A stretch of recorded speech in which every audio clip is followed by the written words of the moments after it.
നമസ്കാരം, സിറ്റി ന്യൂസിലേക്ക് സ്വാഗതം. All Kerala marble and tiles workers association Kannur ജില്ലാ സമ്മേളനം നടന്നു. ജവഹർ ഓഡിറ്റോറിയത്തിൽ നടന്ന സമ്മേളനം സംസ്ഥാന പ്രസിഡന്റ് സുരേഷ് എം.എൻ ഉദ്ഘാടനം ചെയ്തു. രാജ്യത്ത് യുവതലമുറ വലിയ അരാഷ്ട്രീയം പറഞ്ഞുകൊണ്ടിരിക്കുക, രാഷ്ട്രീയത്തെ പുച്ഛമായി കണ്ടുകൊണ്ടിരിക്കുക, കൂട്ടായ്മകളെ പുച്ഛമായി കണ്ടുകൊണ്ടിരിക്കുക, സംസ്കാരത്തെ, കുടുംബത്തെ, ഗവേഷകരെ, കവികളെ, സംസ്കാരത്തെ മുഴുവൻ എല്ലാ കാര്യങ്ങളെയും തള്ളിപ്പറയുന്ന, മോശമായി ചിത്രീകരിക്കുന്ന ഒരു യുവതലമുറയെയാണ് നമ്മൾ കണ്ടുകൊണ്ടിരിക്കുന്നത്. അത് എന്തുകൊണ്ട് എന്ന് നമ്മൾ എല്ലാവരും ചിന്തിക്കേണ്ടതുണ്ട്.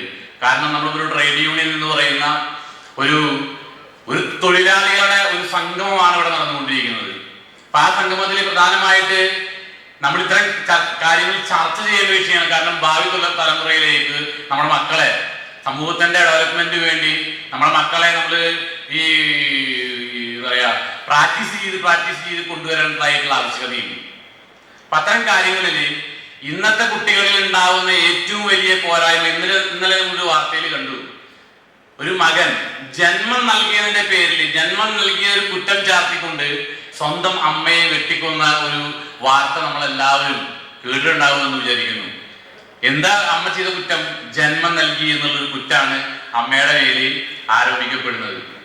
അപ്പൊ എന്തുകൊണ്ട് ആ ഒരു കുട്ടി ഇറങ്ങി, ആ ഒരു യുവാവ് ആ ഒരു സാഹചര്യത്തിലേക്ക് മാറി എന്നുള്ളതിന്റെ ഏറ്റവും വലിയ നേർചിത്രം എന്ന് പറയുന്നത് നമ്മുടെ കുട്ടികള് ഈ ഇത്തിരി പോകുന്ന ഫോണിലേക്ക് അവരുടെ ലോകത്തെ ചുരുക്കി കൊണ്ടുവന്നുകൊണ്ടിരിക്കുക. നിർമ്മാണ സാമഗ്രികളുടെ വിലക്കയറ്റം തടയുക, ക്ഷേമനിധി ആനുകൂല്യങ്ങൾ വർദ്ധിപ്പിക്കുക, നിർമ്മാണ തൊഴിലാളി ക്ഷേമ പെൻഷൻ 10,000 രൂപയാക്കുക, തദ്ദേശ സ്വയംഭരണ സ്ഥാപനങ്ങൾ മുഖേന ഇതര സംസ്ഥാന തൊഴിലാളികളുടെ ഡാറ്റ തയ്യാറാക്കുക എന്നിവ സമ്മേളനം പ്രമേയത്തിലൂടെ ആവശ്യപ്പെട്ടു. ജില്ലാ പ്രസിഡന്റ് ബാബു പുന്നാട് അധ്യക്ഷത വഹിച്ചു. സുധൻ മട്ടന്നൂർ, ചന്ദ്രൻ Payyanur, Sajeevan Bakkalam, Sasidharan MV., Rajeevan P., Saseendran CV. തുടങ്ങിയവർ സംസാരിച്ചു.